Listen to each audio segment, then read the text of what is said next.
Police have today been carefully checking the royal car which was attacked last night as it was taking Princess Anne and Captain Mark Phillips back to Buckingham Palace. Can we talk about for a moment now about the more serious aspect of that the two of you share, and that of course is the problem of the danger that you are in just by being who you are. And let's talk specifically about the time in 1974 when there was a kidnap attempt made on you in the Mall in London. Can you tell me, tell us exactly what happened and your memories of that day? It'll sound very disjointed and probably different, but the essence of the operation was this car overtook us and stopped. This was going up the Mall, what, 8 o'clock, 9 o'clock? 8 o'clock at night, I suppose. And it was fairly empty. And the Mall isn't all that well lit either. And we were sort of more or less in the middle. And it pulled up a bit quick, and so the chap just stopped to avoid it. And this man got out of his car, ran back, and the policeman got out of his car, and he walked round the back of the car. And when he came round the back of the car, he realised that this man had a gun. And he shot. There was an exchange of shots, and the policeman got off one shot, which I'm convinced came through the back window of the car, because that all hit me on the back of the head, and that was a good start. And then unbeknownst to us, his gun jammed, so that he became useless, and he was also quite seriously wounded at that stage. And then the chauffeur tried to get out, and he got shot. But my problem is, and I'm not sure quite which order all these things happened, but the chauffeur, when he went to get out of the car, he was shot. And he stayed in the car, and then he opened the door, and we had a sort of discussion about where or where not we were going to go. What did you say? What do you remember the discussion? I mean, what did he say? Well, he said I had to go with him. Can't remember why. I don't think you really gave a reason why. No, perhaps not. But you were quite obstinate about it. I said I didn't think I wanted to go. Thank you very much. I was scrupulously polite, because I thought it was silly to be too rude at that stage again. And we had a fairly low-key discussion about the fact that I wasn't going to go anywhere. And wouldn't it be much better if he just went away and we'd all forget about it? Which was, as it turned out, wishful thinking. And this discussion went on a little bit. Now, this discussion was interspersed with occasional bursts of activity from elsewhere, one of which was a policeman who'd sort of heard popping noises, and somebody told him to go and look. And he wandered over and literally tapped this man on the shoulder, because I don't think he realised it was gunshots. And he got shot, wounded, not fortunately seriously. And then we went back to having this rather sort of tedious discussion about not going anywhere. There was a member of the public that came to have a look as well. Well, there was, on my side of the car, there was a gentleman who'd obviously been walking down the far side of the Mall, and he walked all the way across the road, and he looked in through the window, and he went, so it is. And he turned around and he walked all the way went off down the Mall. Extraordinary. I may not be right about the time scale, but that's just like a sort of photograph. I can see him doing it. And then off he went. And then it got slightly rougher, didn't it, at one stage, because we did, in fact, when he shot the policeman, we managed to close the door.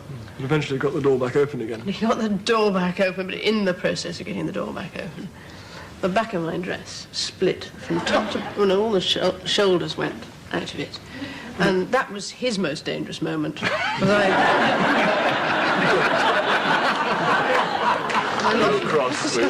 I lost my rag at that stage.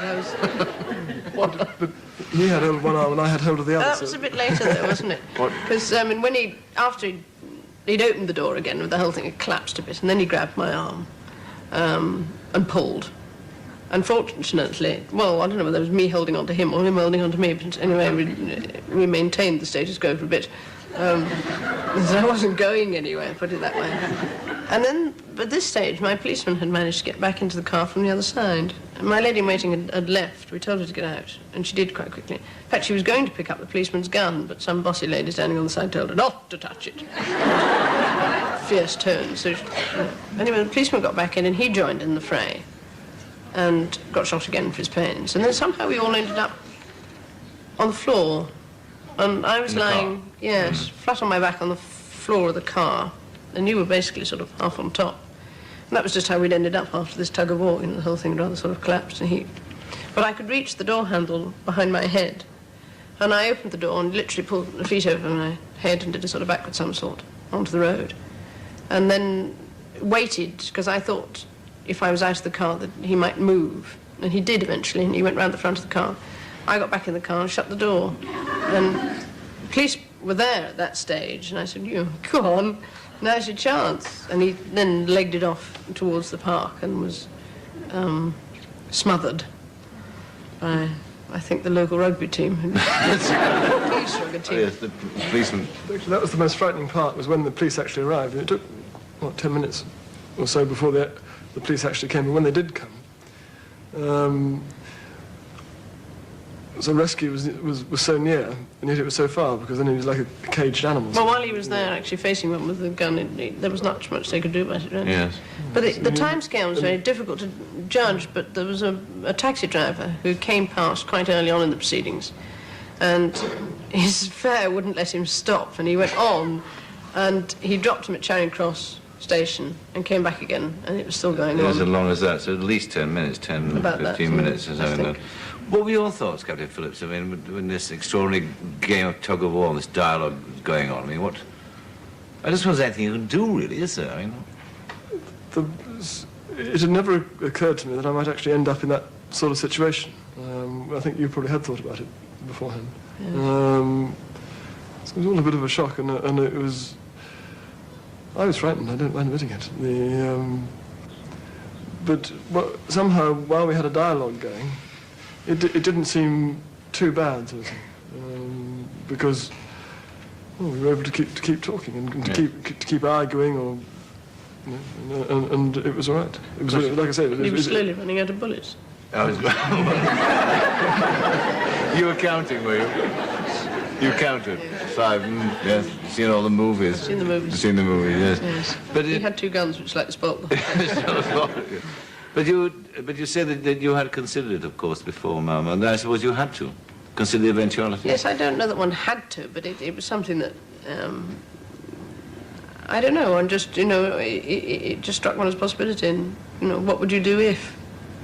And I suppose the answer is, well, I don't know. I mean, I decided that I wasn't going to get out if if that particular situation arose. However, there was only one man. I mean, if there'd been more than one, that might have been a different story. Yes, there'd have been a backup. I mean, it could have happened, couldn't it?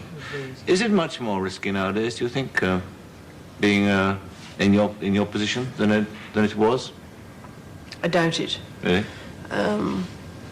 I think, public figures have always been in danger to some degree. I mean, Queen Victoria had several attempts, I think 5 attempts. That I didn't know. During her reign, and mostly single people. Yes. Whether it's worse, that is in fact, perhaps your greatest danger is still the lone nutcase who's, just got enough to put it together. Rather than the organised terrorist more difficult. group. But, I mean, it would be fair to say that if anybody was seriously intent on wiping one out, it would be very easy to do.